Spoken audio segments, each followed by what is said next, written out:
पूर्णिमा का व्रत पहली बार कब उठाना अति उत्तम होगा। तुलसी माता की विदाई कब और कैसे करना चाहिए। तुलसी माता को खोइचा में कौन कौन सी चीज़ें देनी चाहिए और माता तुलसी की विदाई के बाद तुलसी माता का जो गमला है उनका हमें क्या करना चाहिए और कौन सा वो एक कार्य है जो कुंवारी कन्याओं को कार्तिक के महीने में अवश्य करना चाहिए जिससे अच्छे वर और अच्छे घर परिवार की प्राप्ति होती है। नमस्ते दोस्तों, कैसे हैं आप सब। मैं आशा करती हूँ आप लोग काफ़ी अच्छे होंगे। मैं मोनी आप सबका मेरे चैनल मोनी पूजा विधि में स्वागत करती हूँ। तो चलिए दोस्तों, आप लोगों के काफ़ी सारे सवाल हैं और आज का जो ये वीडियो है आप लोगों के सवालों के ऊपर ही बनाई जा रही है। तो वीडियो को आप लोग पूरा ज़रूर देखिएगा। वीडियो थोड़ी सी भी अच्छी लगती है तो लाइक और चैनल को सब्सक्राइब आप लोग ज़रूर कर लीजिएगा। और देखिए, आप लोग वीडियो स्किप करके देखते हैं और फिर आप लोगों को समझ में नहीं आता है, तो आप लोग अगर वीडियो को ध्यान से देखेंगे तो आप लोगों को सारी बातें समझ में आएगी। सबसे पहला सवाल, पूर्णिमा का व्रत पहली बार कब उठाना अति उत्तम होगा। तो देखिए, कोई भी व्रत त्यौहार जब हम पहली बार उठाते हैं तो ग्रह नक्षत्र वगैरह देख करके ही उठाना काफ़ी शुभ होता है। तो अगर आप पूर्णिमा का व्रत उठा रहे हैं पहली बार तो चैत के महीने से उठाना काफ़ी शुभ होगा। चैत महीना जो हमारे हिंदू कैलेंडर का पहला महीना होता है, हिंदू पंचांग के अनुसार चैत से ही नए साल की शुरुआत होती है। चैत महीने की पूर्णिमा से अगर आप इस व्रत को उठाते हैं तो ये काफ़ी शुभ और पुण्य देने वाला व्रत होता है। एक चीज आप लोग यहाँ ध्यान से समझिए, चैत महीने की पूर्णिमा से ही पूर्णिमा उठाना अत्यंत शुभ क्यों माना जाता है, इसके बारे में पहले आप लोग समझ लीजिए। देखिए, चैत का जो महीना होता है ना, वो चित्रा नक्षत्र के ऊपर पड़ा है। चित्रा नक्षत्र जिसे काफी ही प्रभावशाली नक्षत्र माना जाता है। शास्त्रों के अनुसार जो चित्रा नक्षत्र होता है ना, वो चैत पूर्णिमा के दिन चंद्रमा से काफी समीप होता है, यानी काफी नजदीक होता है।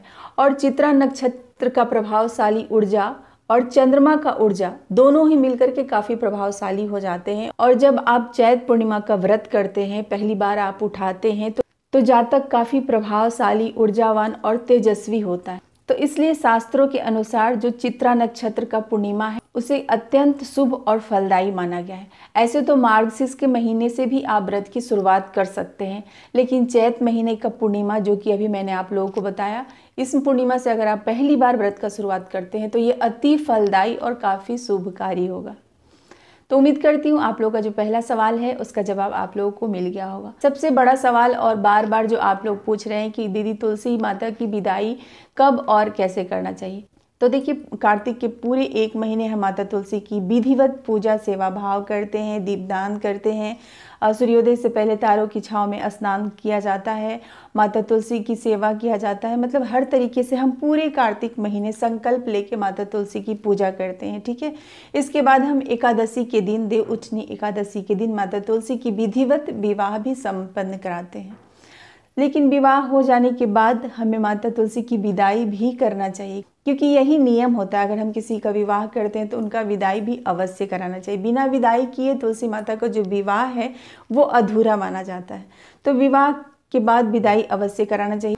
विदाई कब और कैसे करना है, तो देखिए, कार्तिक पूर्णिमा जो कि इस साल 2025 में 5 नवंबर को मनाई जाएगी, इस दिन आप लोग विदाई करना काफ़ी उचित माना गया है। तो क्या करना है, जहाँ पे भी आपने देव उठनी एकादशी के दिन माता तुलसी का विवाह किया है, अगर वो गमला वहीं पे है तो आप वहीं पे माता तुलसी के आसपास साफ सफाई अच्छे से कर लीजिए और फिर माता को आप एकदम श्रृंगार कर दीजिए। श्रृंगार कैसे किया जाता है, माता को आप कार्तिक पूर्णिमा के दिन श्रृंगार की चीज़ें चढ़ाइए, जैसे कि सिंदूर, बिंदी, नेल पेंट, आलता, मेहंदी, चुनरी, इन सारी चीज़ों से आप माता का श्रृंगार कीजिए। इस दिन माता को घर का भोग अर्पित किया जाता है। भोग में क्या बनता है, पूड़ी, हलवा, चना, खीर भी इस दिन आप बना सकते। कार्तिक पूर्णिमा के दिन खीर बनाने से माता लक्ष्मी प्रसन्न होती। इसके ऊपर एक वीडियो ऑलरेडी मैंने डाल रखा है, तो आप लोग जाकर के अवश्य देखिए। हर पूर्णिमा तिथि पे आप लोग अपने घर में खीर चावल का अवश्य बनाइएगा और माता लक्ष्मी को भोग अर्पित कीजिएगा। शास्त्रों के अनुसार ऐसा कहा जाता है, पूर्णिमा तिथि पे अगर आप खीर बना करके माता लक्ष्मी को अर्पित करते हैं तो माता लक्ष्मी अति प्रसन्न होती हैं। तो खीर भी आप लोग इस दिन अवश्य बनाइए। इसके बाद क्या करना है, माता को आप भोग प्रसाद, जो भी आप भोग प्रसाद लगाना चाहते हैं वो लगा लीजिए। माता की विधिवत आप लोग पूजा कर लीजिए। अगर आपके पास शालिग्राम है तो उनसे, नहीं तो आप भगवान विष्णु को भी बगल में रख करके आसन के ऊपर आप पूजा कर सकते हैं। एक बात का आप बिल्कुल ध्यान रखिए, शालिग्राम भगवान को अक्षत नहीं चढ़ाया जाता है। आप पुष्प वगैरह से, चंदन से आप पूजा कर लीजिए। माता तुलसी को इस दिन पीले रंग का सिंदूर चढ़ाया जाता है। तो जब आप अच्छे से पूजा कर ले, माता का श्रृंगार वगैरह कर ले, बिंदी के पत्ते से बिंदी निकाल के माता तुलसी के गमले में लगा दीजिए। जो चूड़ी है वो भी आप माता तुलसी के गमले में पहना दीजिए, चुंदरी लगा दीजिए, मेहंदी वगैरह भी कर दीजिए। मतलब माँ का आप अच्छे से श्रृंगार जब आप कर लेते हैं तो फिर आपको माता को खोइचा देना है, क्योंकि जब भी हम बेटी की विदाई करते हैं बिना खोइचा दिए तो विदा करना नहीं चाहिए। इस बात का आप लोग बिल्कुल ही ध्यान रखिएगा। तो जब भी हम देवी स्वरूप किसी भी माँ की पूजा करते हैं तो उनको विदाई के समय खोइचा अवश्य दिया जाता है। खोइचा में क्या दिया जाता है, 5 मुट्ठी चावल, यानी मुट्ठी से नाप करके आप 5 मुट्ठी अक्षत रखिए। 5 हल्दी की गांठ आपको रखना है एक लाल कपड़े में। अब खोइचा किस में देना है, तो आप एक लाल रंग का कपड़ा ले लीजिए, नहीं तो आप चुनरी में भी खोइचा दे सकते हैं। 5 मुट्ठी आपको अक्षत रखना है, 5 पान, 5 सुपारी, 5 हल्दी की गांठ और दुर्वा, दुर्वा जिसे हम बहुत जगह दुहरी भी बोलते हैं, घास भी बोलते हैं, तो आप दुर्वा उसमें रखिए। और दक्षिणा स्वरूप आप उसमें कुछ पैसे भी रखिए। खोइचा में पैसा जरूर रखना चाहिए। एक आप पुष्प भी उसमें रख सकते हैं। तो कुछ इस तरीके से माता तुलसी को आपको खोइचा बना लेना है। और देखिए, जब आप खोइचा माँ को चढ़ा रहे हैं ना, तो मन में एक ऐसा भाव रखिए कि जब आपके घर से आपकी बेटी विदा होती है तो जो मन में भाव होता है ना, वही भाव रखते हुए आप माता तुलसी को खोइचा समर्पित कीजिए।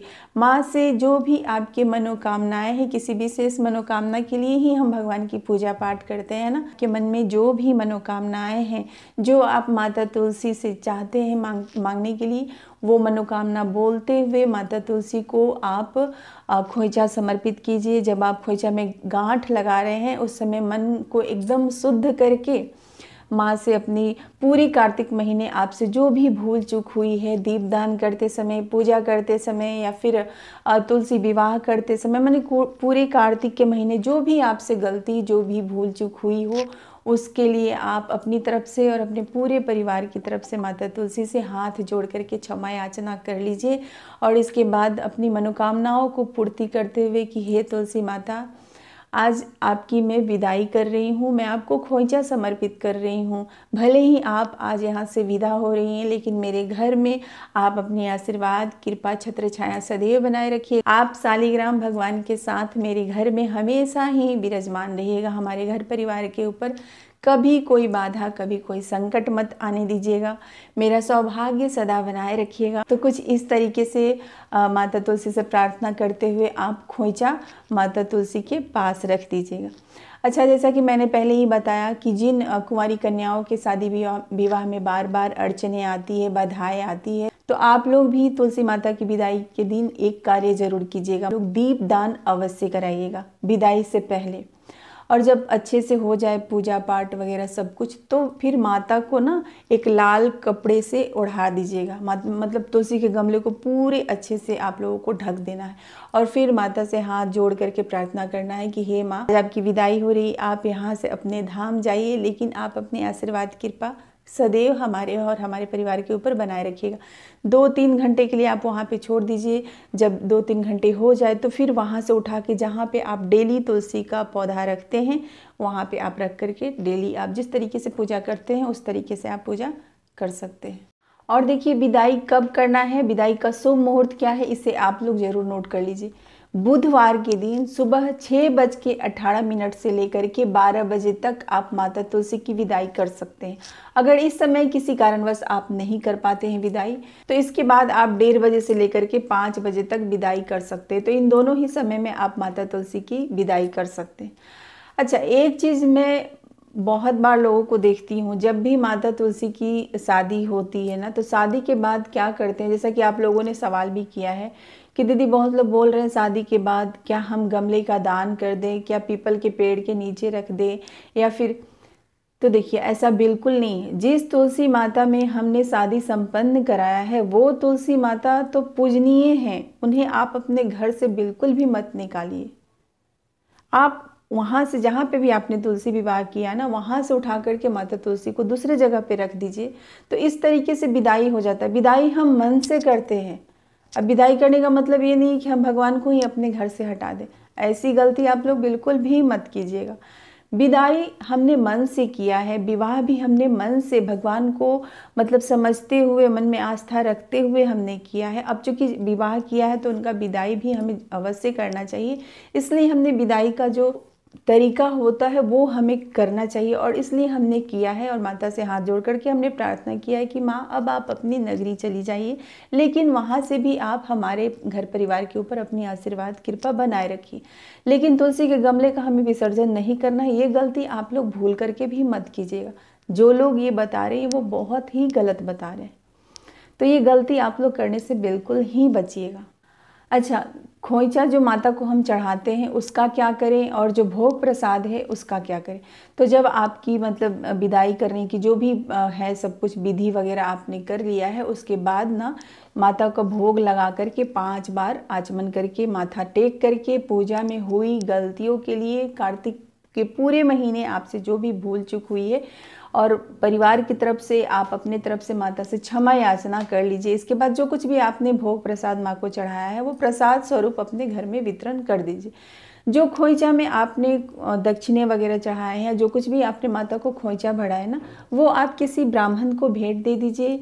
अपने तरफ से आप कुछ अनाज वगैरह भी ब्राह्मण को दान दे सकते हैं। दक्षिणा वगैरह भी इस दिन आप दान कर सकते हैं, क्योंकि ये कार्तिक पूर्णिमा का दिन है और पूर्णिमा तिथि पे दान पुण्य करना काफ़ी ही शुभ होता है। तो आप अपने सामर्थ्य अनुसार, जितना ही भगवान आपको सामर्थ्य दिए हैं, इस हिसाब से आप तुलसी विवाह की विदाई में कार्तिक पूर्णिमा के दिन दान पुण्य कर सकते हैं।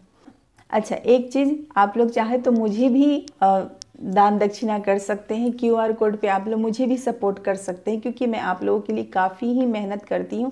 और अगर आप लोग मुझे सपोर्ट करते हैं तो मुझे काफ़ी मोटिवेशन मिलता है। मुझे ऐसा लगता है कि जो कुछ भी आप लोग सवाल करते हैं उस पर तुरंत ही वीडियो बना करके मैं आप लोगों को, उम्मीद करती हूँ आप लोगों के सारे सवालों का जवाब इस वीडियो में मिल गई होगी। वीडियो कैसी लगी कमेंट करके ज़रूर बताइए। ऐसे तो बहुत सारी चीज़ें बताने को है, लेकिन वीडियो हो जाएगी काफ़ी लंबी। फिर भी इस वीडियो से जुड़ी कोई भी अगर आपका सवाल है तो आप कमेंट सेक्शन में अवश्य पूछ सकते हैं। मैं आप लोगों के सारे सवालों का जवाब दूंगी। तब तक आप लोग हमेशा खुश रहिए, स्वस्थ रहिए, मुस्कुराते रहिए, अपना ख्याल रखिए। हर हर महादेव।